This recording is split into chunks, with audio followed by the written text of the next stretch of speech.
We are live 364 days a year. What are we doing here? If Dom turns at SummerSlam, I'm shaving my moustache off. I've told you, if that happens, it's going. My lip is cold because of a stupid bet that I made with YouTube. Oh, good. Wrestle's better than Daniel Bryan. Bryan Daniels. Better than Okada. How did not get fishy after Monday Night Raw? Good evening from Swansea, wrestling fans. I'm your host, Ben Allison. You are watching Wrestling Republic's daily broadcast, and we are just one day removed from Money in the Bank 2025, where both Seth Rollins and Naomi won the Money in the Bank briefcases, giving them an opportunity of a lifetime to cash in on a world championship at any point in this WWE calendar year. Plus, R-Truth made an absolute shocking return. We are going to be talking about all of that and more. But as I always say, for a stacked show, I need a stacked panel. And boy, oh boy, do I have one. Let's kick things off with the man who was in the Intuit Dome for the show yesterday. How are you, Clark? I'm doing great. I just got back from Money in the Bank. I brought my briefcase with me for the show. Man, what a night that was. Unbelievable. The Intuit Dome is a crazy different place. I've almost never been to a venue quite like it. I will say, though, our seats, we were on the wall just above the entrance ramp, are the best wrestling seat I've ever sat in for viewing. We were eye level with the briefcase right above the entrance ramp. It was just as cool as you could ask for. And what a great night. I can't wait to get into it. Absolutely. I mean, the show was a blast just watching it from home. So in the arena, I cannot imagine what it must have been like. We got Ant You in the comments. Shout out to you. We got Bobby Petito as well saying hello and also revealing our third panelist, somebody who was watching it alongside me and Jordy last night on our live watch along. How are you today, Des? I'm doing good, Ben. Thank you guys so much for having me on. The watch along was a lot of fun. Money in the Bank had a lot of stuff. We proceeded with caution. We hated Solo. We went big time. We had a vision, and the truth set us free. Let's get right into it. Absolutely, and I'm loving the hype out of the gates, lads. Numero one is in the comments as well, saying last night was the truth, the whole truth, and nothing but the truth. But before we get into all of that, let's talk about Naomi, somebody who I have been a massive fan of this year. Her latest heel gimmick, the Proceed with Caution gimmick, honestly is the best work, hands down, of her career, in my opinion. And she hasn't won a major championship, in fact, any singles championship in the WWE for 8 whole years now. But now she has that opportunity. She has that briefcase. Clark, let me know your thoughts on that and the entirety of that women's Money in the Bank ladder match. I thought it was absolutely incredible. I thought it was the right choice. Naomi was the right one to win it. I mean, Stephanie Vauquer, talk about stealing the show, though. Highlights upon highlights in the arena and over as all over. My one thing, and I don't want to be critical, I agree with you. It's the best work of Naomi's career. You know, my only fear is, at least in our section last night, we were all kind of rooting for Naomi. She's so likable, even doing the best heel work of her career. I don't know how long the heel run can last because the fans in our section wanted to cheer the Naomi victory. And that's a testament to how cool Trinity Naomi is as a person in general. I do not mean this critically in any way. It was hard for us not to be excited for her because, again, back to you mentioned it. It's been a long time. Major singles title. She's doing the best work of her career. And it's, despite how great the heel work is, we still know. And she's still super, super, super root for-able, likable in every way. But I truly enjoyed the match. It was amazing. The entrances for the women's Money in the Bank were off the charts. Those were some of the best that night because pyro wise, it was kind of limited in the Intuit Dome, the way the arena's designed. And so a lot of it was early in the show. And that I was blown away by all of them. Even Ripley's was just off the charts. Like, are you kidding me? Like, the crowd went ballistic. It absolutely was. You are right there. But on the Naomi point, you are right. A lot of people were cheering that. But a lot of people also cheer for Bianca Belair and Jade Cargill. And those are the two I True. think she's going to be feuding with. So I reckon she'll be okay. I'm going to throw something out there quickly, right? What if, because I have a fear this is going to happen, and I think it actually probably will. I think Naomi is going to cash it in for Bianca Belair. I think Jade Cargill is going to win Queen of the Ring, have that championship shot at SummerSlam, win that championship slot. Then at that point, Bianca comes out to celebrate with her. Naomi cashes in that briefcase and says, I'm not cashing it in for me. I'm cashing it in for Bianca. Then Bianca refuses to do anything. She's arguing with Naomi. Jade pins her 1, 2, 3. And I reckon this is going to lead to a triple threat at WrestleMania next year. And I do think Naomi will win, but I don't think it's going to be with this briefcase. Des, what are your thoughts on that? Honestly, that's a really good pitch. I've actually been thinking a lot about that one. One thing that Clark said that I actually want to add is the fact that everybody wanted Naomi to win and his section cheered for her. And you can see, because if you watch the the post conference after Money in the Bank and how Naomi was being more of she was kind of out of character, right? Where Big E was saying, you deserve this, you earned it, and she got emotional. So having that happen, it's so easy for someone to connect with her. I still think she's going to stay a heel because I feel like she's doing such a fantastic job with her being the heel. But that is something that is good to add. I thought the match was really good too. It was safe at times. It was not as chaotic as I thought it was going to be, which was completely fine given that Stephanie had wrestled 2 matches on the night. And one more thing, I think it was 4 of the women in the match had never actually been in a ladder match, which also added to the fact that there wasn't as much experience there. But overall, I thought it was a really good match. I do agree. I think Naomi is going to cash in on the Women's Championship if she does, which is very similar because when Tiffany cashed in her Money in the Bank contract, that was the match where Naomi faced Nia Jax, which means if Naomi cashed in on a Tiffany Stratton match, that would really just be full circle at that point. You are right there. That would be absolutely fantastic. We got a comment here from Numero One saying that he expects Naomi to screw over Bianca when Bianca becomes champion. So I guess in that world, Bianca will win King or Queen of the Ring. And I would actually that's my preference. I'd love it if that happens. We've got Anthony Manzano here as well. And you saying I called it. Indeed, I did. I had a good predictions night for the first time in a long, long while. And Anthony Manzano's got a question for just Clark here. So Clark, do you agree with most people that were complaining that the production was very slow for Money in the Bank and that Worlds Collide was a little bit better with pacing? So I watched Worlds Collide on television, obviously, and I watched the majority of Money in the Bank this morning back on TV just to see what it was like in that regard. But I was obviously in the building for Money in the Bank itself. I would say being in the Intuit Dome, I didn't have a problem with the pacing at all. Yeah. Like it especially given 2 ladder matches with that much stuff, there was a lot of between match moving things. And I think that's kind of implied in a show like this where it's booked that way, right?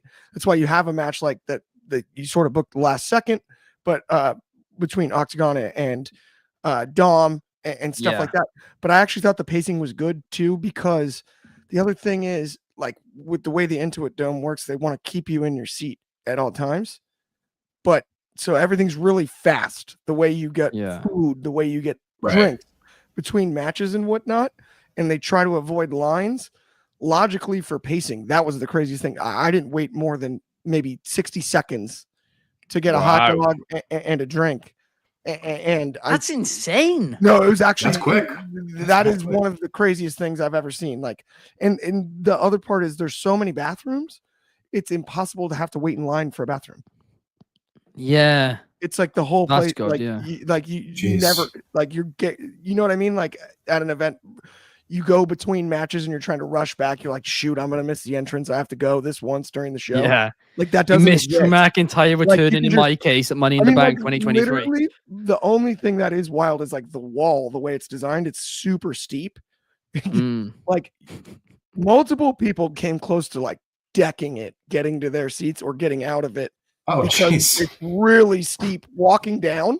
Like you got to hold the handrail, even just like as like a, you know what I mean? Like it's that steep, but there's no matter what, if you could have Shaquille O'Neal in front of you and you're above them Just love it to see, in yeah. your seat if you're in there. It's one of the craziest things I've ever seen. That's nuts. It's the first wrestling show I've That's seen nuts. there. And I was kind of blown away by that. Yeah, it looks just fantastic on TV too. And I agree with numero one, actually, exactly. I didn't think the pacing was very bad for Money in the Bank at all. In fact, I thought it was a little bit faster compared to most recent WWE Premium Live events. But I do agree World Collide was better because of the fact that, wasn't as many ads. But I didn't have any issue with either. I thought both, flowed really, really well.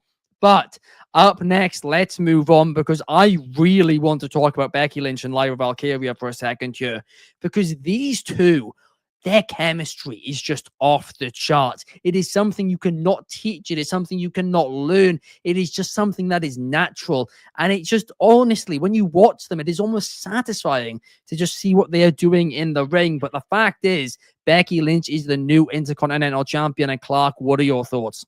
This was an awesome match, and the crowd was into it pretty much throughout. I did happen to hit my signature Irish whip line when it got a little bit quiet at one point during the match, and our section chanted Irish whip, and I didn't even realize they were both Irish wrestlers, which cracked me up in the long run. But I thought it was awesome. It makes sense. It's finishing the story, finger quotes, but I don't mean that negatively here. Becky's put over Lyra. She had to raise her hand. Lyra looked great in defeat. Absolutely great in defeat. This was the right decision. It was an awesome match. She's still big time Bex. And I'm starting to, I used to think we just need the man all the time. I'm starting to think heel Becky might be more entertaining right this second. She's just good at this right now. She's getting under people's skin in ways it's like being overlooked. I don't really understand it. I think she's as good a heel as there is on the women's side on any roster right this second.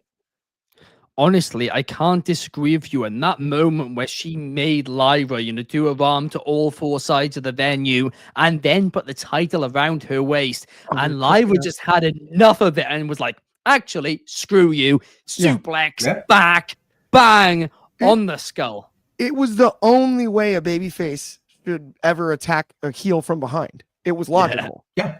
It was fantastic. Right? It was deserved. She just made your skin crawl just enough that you're like, come on, do something, Lyra. You not stop with the disrespect. It was a blast. Fernando says the pacing was up and down for Money in the Bank.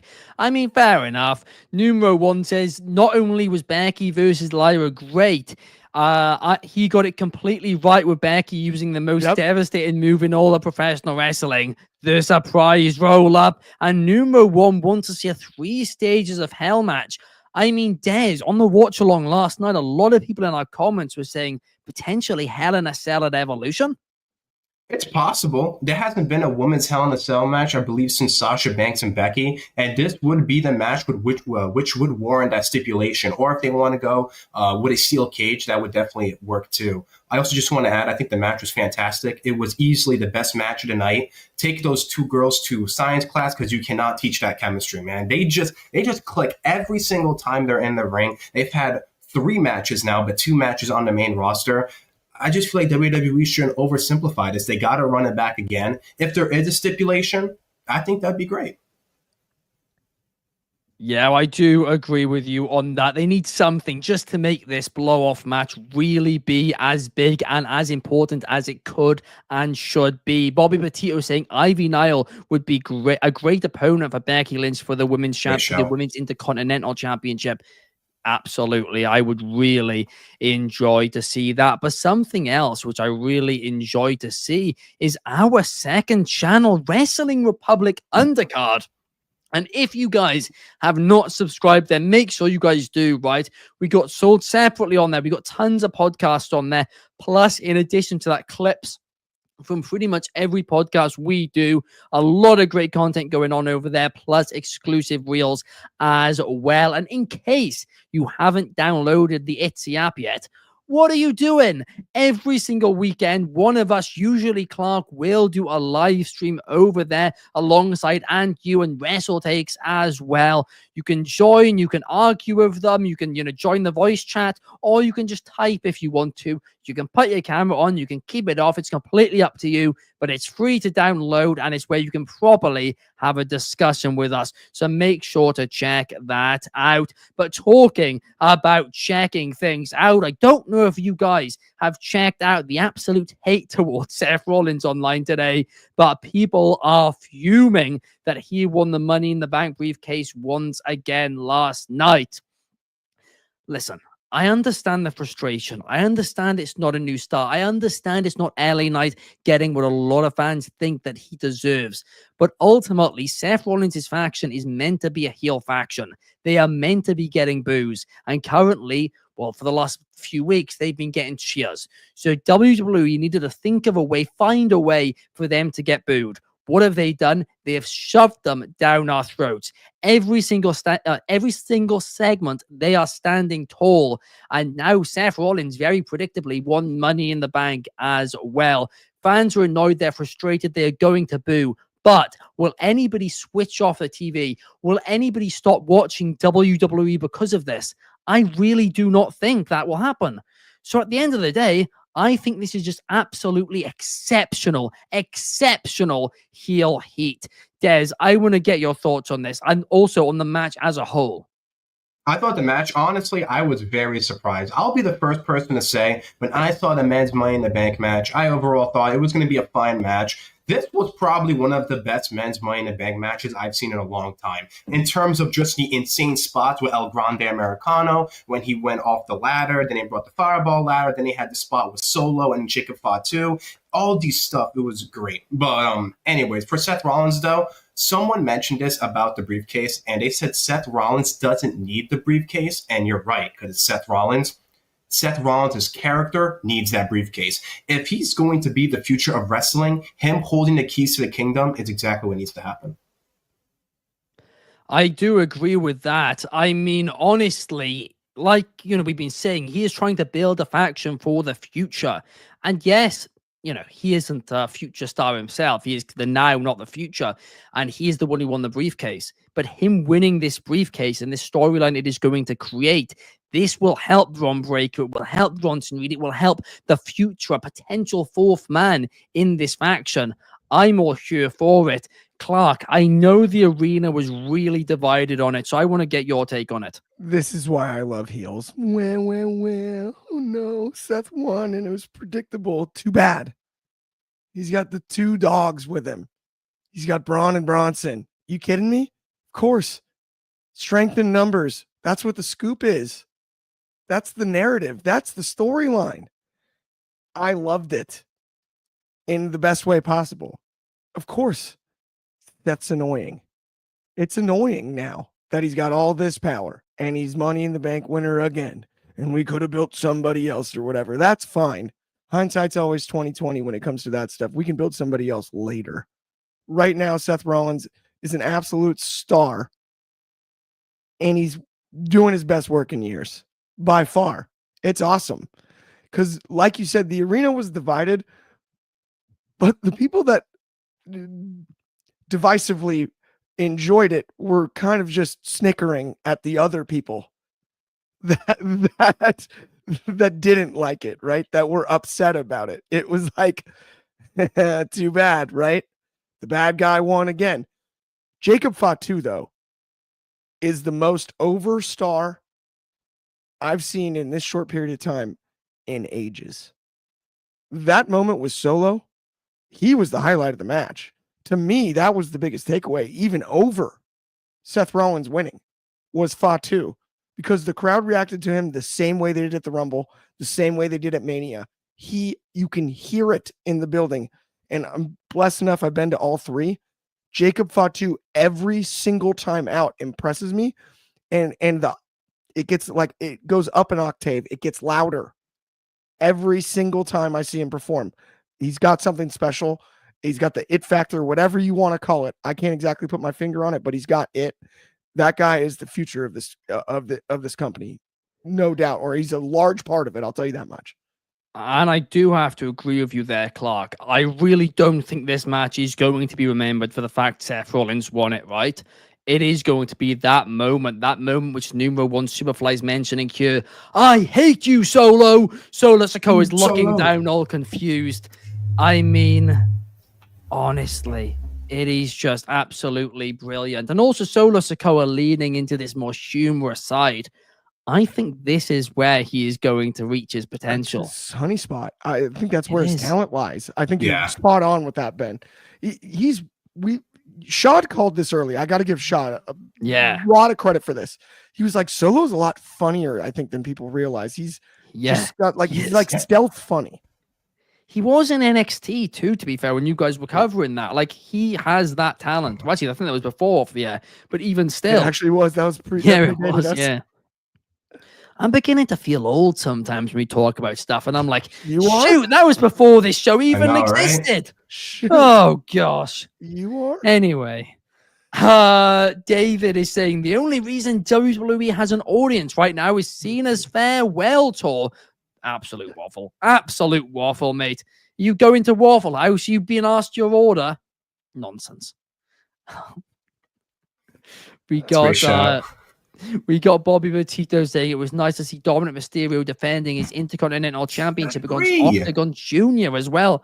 Wasn't here for a long time, but was here for a fun time. Also, Ignacio, shout out over on the Book of Face, saying Women's Hell in a Cell is ridiculous. They are trying to recreate Becky Lynch and turn Lyra into a modern day Becky, like they are trying to create Charlotte using Tiffy. I don't think that's the case at all. Their gimmicks are very different. They're just both Irish. That's it. Irish Whip. I don't know if it'd be the same character, but it could be like the same, like, how should I say, different generations where more so like Becky is like the toughest Irish wrestler of the last generation. Now Lyra could fit that role. Maybe not character-wise, but just how she is as a wrestler. So yeah, the face of Irish wrestling. Sorry, Jordan Devlin and Finn Balor. When the Irish Whip thing happened last night, Becky sent Lyra into the ropes, and our whole section went ballistic. It was one of the funniest moments in wrestling viewing history. It's amazing. For those who are wondering, basically last night Clark started an Irish Whip chant, and it just took over the arena. It was gold. It was hilarious. Everyone wanted an Irish Whip. There you go. It's gonna be a want Clark over move. It was huge. To be fair, Fernando saying Solo gets his humor from his dad Rikishi. Not a bad show. That's true. Yeah, that's true for The Rock. It's a very funny family. It is. Him and the Usos together are gonna just be absolutely golden. There is no doubt about that. That's the trio I want to see. If we're going to introduce trio championships in WWE, they have to be the first ones to hold them.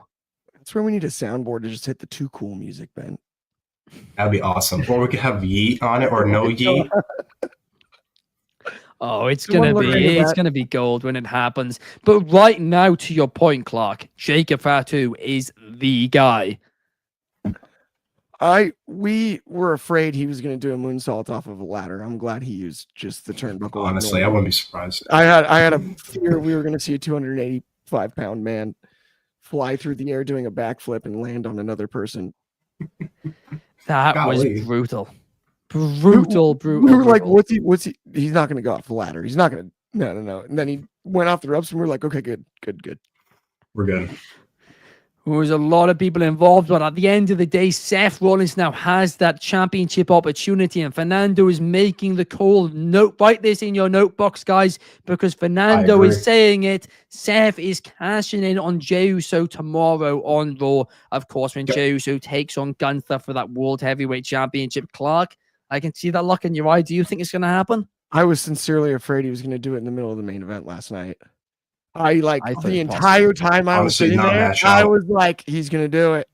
And I mean, we're going to get to that segment, but I think anything's possible when it comes to that one. Tomorrow night makes a lot of sense with the Gunther match. Yeah. Uh-huh. Absolutely. In fact, you know what? Let's get into the main event segment because you mentioned the word moonsault a minute ago about Jacob Fatu Clark. But Logan Paul, I am actually, for Absolutely. once, going to give some credit to here. He did a moonsault off the top rope last night onto that table.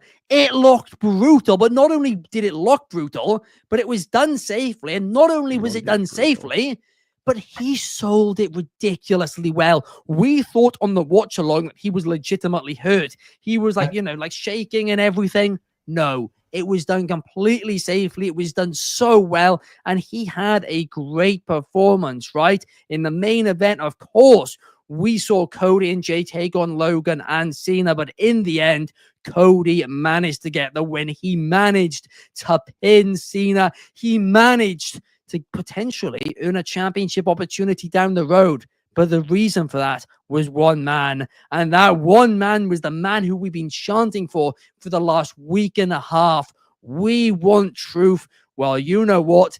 WWE have now given us truth. He is back, but very interestingly, under the Ron Killings name, it seems. But the fact is, he is back. Clark, I'm going to get on to you in a second because you may or may not have called this. Des, what is your thoughts on this?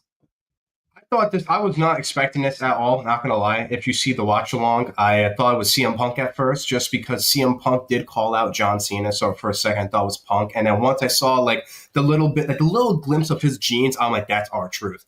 This is perfect, to be honest with you, because even though R-Truth won't take the championship away from Cena, he is going to save wrestling. And him being a part of this tour, I think is absolutely massive. This is great to have him back. I'm very happy he's back.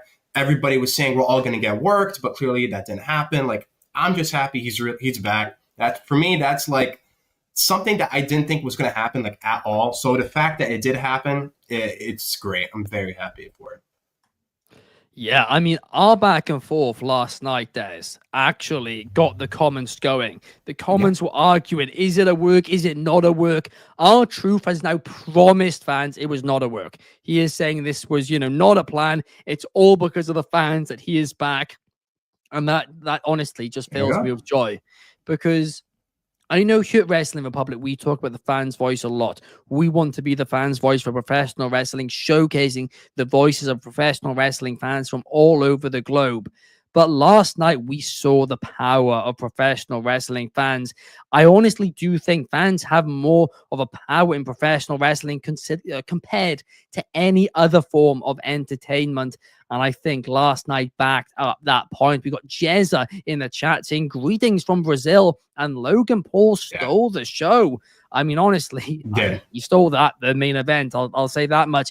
Fernando is hyped to see Truth back, and Numero One Superfly said R-Truth got the biggest pop of 2025. If we are getting Ron Killings from TNA, give us John versus Ron at Night of Champions. Right, Clark, build up to Saturday night's main event. We were talking about Cena and R-Truth. I said basically how it went. It was going to be a quick one and done squash match, but you said no. I don't think we are going to see R-Truth. We are going to see Ron Killings. Well, we didn't get to see him at Saturday night's main event, but we did get to see him at Money in the Bank. What was your take for all of this and being in the venue too? That wasn't R-Truth. That was Ron the Truth Killings last night, and it was vintage. It was awesome. The reaction, the reveal was perfect. I loved that he delivered a spear because it's a move he doesn't break out, not in the 24/7 run, not even in the run he had with Miz, where they were tagging against Cena and The Rock and whatnot back in the day. No, that's old school Ron Killings. And it was kind of a head fake. What is that, Jimmy Uso? We were kind of tripped out, right? You couldn't tell from in the stands at the time.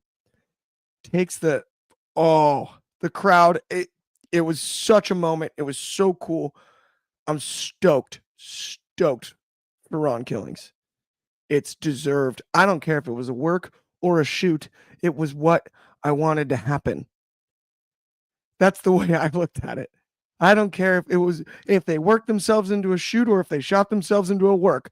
Either way, it was high quality professional wrestling entertainment, and that's all I can ask.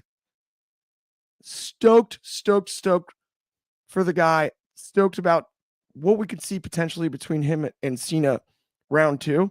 Open up the moveset again. The guy's still athletic. He can still go. He was quick. He was quick as a hiccup last night, Ben, and you know it. I saw you nodding over there behind the camera, but he was quick last night. He looked crisp. He looked good. It was no joke. I was stoked about it, but I do want to address one more thing while I've got the time here. The whole Logan Paul thing. Yes, he was excellent, but he also do not miss the fact that he did his very best CM Punk impression and botched the buckshot. That is true. Nearly twisted his ankle. We all lost it. The group I was with, because we're all, hardcore fans. We all started laughing so hard. Not at once it was obvious he was okay. Like after a few spots, we all just started laughing so hard. He's like, he did a CM Punk doing the buckshot. That's what he did. Yeah. He didn't even steal it from Hangman. He stole it from Punk. Like that's what we kept joking about. That's the thing. And Jordy brought it up actually on the watch along last night. It seems to be that anybody who tries to steal this move off Hangman ends up getting cursed. Because this is now 3 times in a row where Logan Paul has botched it as well. It's nuts. He's got to stop it at this point, surely. He's got to take it out of the rotation or figure something else out.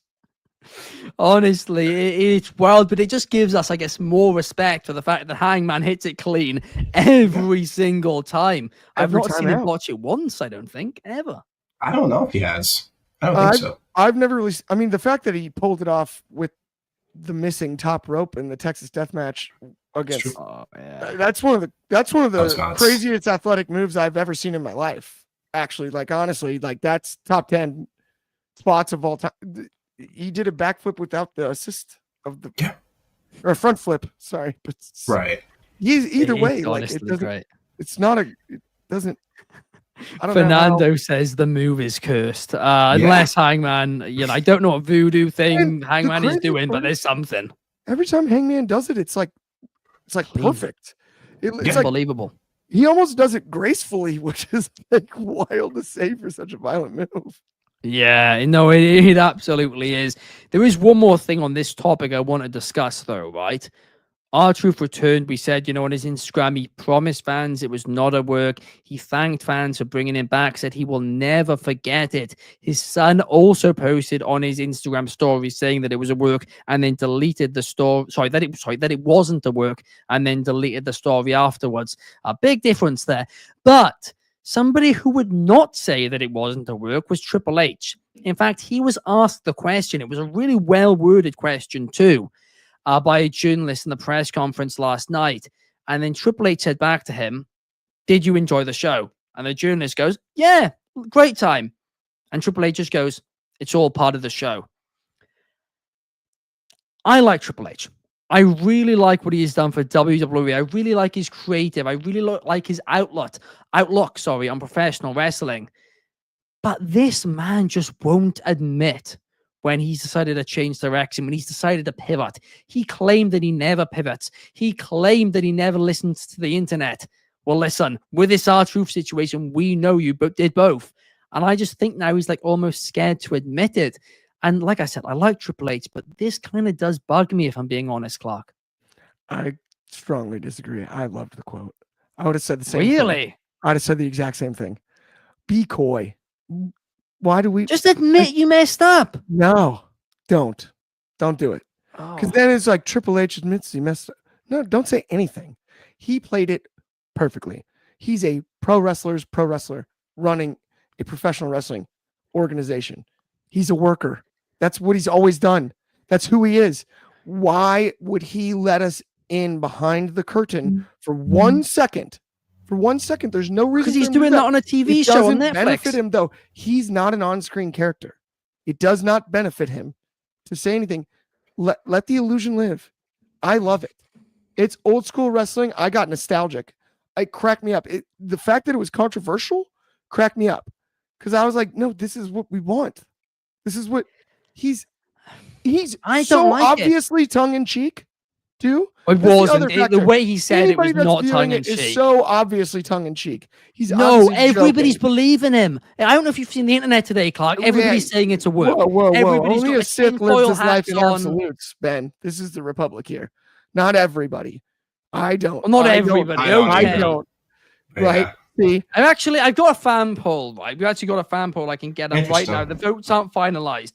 But so far, we have had, flipping heck, we have had, I'm trying to work out this maths here. We've had just under 4,000 votes for this, right? So it's a big panel. And 40%, so 1,500 have said they still think, even after what Truth has said, it's a work.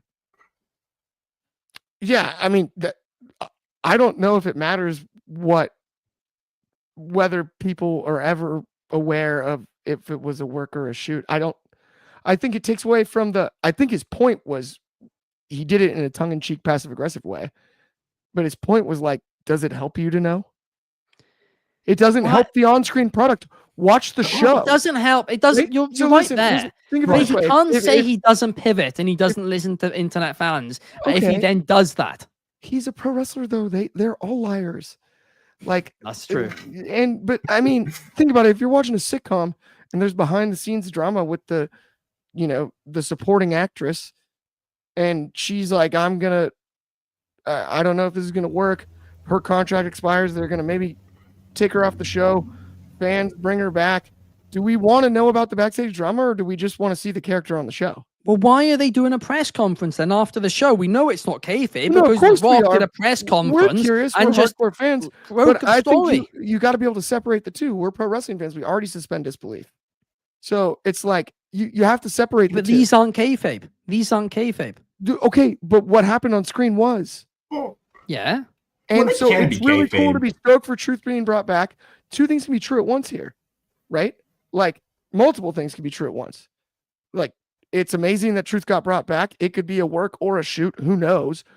I don't think it's on Triple H to be like, man, that got dicey there. I messed up. Like, no, we don't need an apology. At He doesn't the end of a say good that, pay-per-view but he from your can't leader. claim he doesn't pivot and then he pivots and then he won't say he's pivoted. Oh, but he's Like, claimed it's all like, kinds of come stuff. on, man. Just admit it. Hold your hands up for once. Be honest. He claims his name's Hunter, and everyone knows it's Paul. Joke. Absolute joke. But Fernando appreciates the honesty, though, but says that we are smart fans here. Giancarlo on Sari back in 2026. What a surprise. Respect. Going for that Dedication. Intercontinental Championship. Loves Sari every day. Respect, dedication. Die hard. Des, Sorry. I want to Yeah. get your take, though, on Triple H's comments here. I don't think what Triple H said is completely wrong because he says part of the show, which he's not wrong because R-Truth coming back was part of the show. My biggest thing is, I'm just gonna say it because when I woke up this morning, all anybody cared about was not the fact that R-Truth was back. It's the fact that it's a work. Oh, it's a work. Or you had no idea, man. Like I knew it from the start. Like you're dumb. Like, do you want a cookie? Like it's a script. It's a scripted sport. All right. Like. Most people know it. And if you don't, that's fine because it keeps the magic alive. But when people will just try to be an insider and be like, oh man, Triple H is a liar or Triple H is this and we did it because of the fans, like the fans have power. And you're right, they do. Because if the fans didn't have power, we wouldn't have wrestling. Because at that point, we would just be given one material. And it's more so of like, all right, you're going to eat this every single day. And you're not going to say anything about it. It's going to get boring. It's going to get sickening. So it's good to have a voice, but some people, they use that voice to sometimes say like some very smart comments where they feel like they know everything about the business. And that isn't exactly it. And again, I can't blame the fans because Triple H opens the curtain up so much that everybody almost feels like they're entitled to know about everything that goes on. That's a good point. I'm not going to lie. I want to know what's going on in the business because I have such a deep respect for the business. But when it comes to like the drama and the contract details, like I don't need to know about that because I'm not a part of that company. I'm just given as a fan what they want me to see and what I want to see. So when I see all these people just going up in arms, like it's great, Truth is back. one last thing, it's almost like you're getting a PlayStation or an Xbox or a phone, right? And you're like, I really want this, I really want this, I really want this, and you get it, right? And you're like, what took you so long? Or why is this the wrong color? How or did this get here? yeah, exactly. Like, this isn't the right size. Like, you got what you wanted. Like, why are you still upset? Yeah. Just doesn't make sense, man. To be fair, I want a PlayStation back in the Judgment Day clubhouse. It's looking rather empty with Yeah, Carlito gone. It's an yeah. issue. It's an Shoot. issue. It is. Hashtag we want Carlito and the PS5. Get it trending, lads. Bring him back. Oh. That's great, great rant there, Des. I really, really like that. Bobby Petito saying he wants Cassie Lee and Jessie McKay back. the Iconics on WWE TV. I got it. It's not supposed to do like this. I don't know. Something like that. Well, there's Similar. 2 different poses technically. You're right. I don't know. There's 2 of They them. were great. They were so underrated. They were. So underrated. I like No that doubt comment a about lot. it. But that does bring us, guys, to the end of the show. Thank you so much for watching. Thank you to everybody in the comments. We will be back same time, same place tomorrow to answer your questions for Mailbag Monday. Submit them via our Instagram stories today, and we will be answering them. Hot takes, questions, whatever. We will answer it. Thank you, Des. Thank you, Clark. We will see you guys same place, same time tomorrow.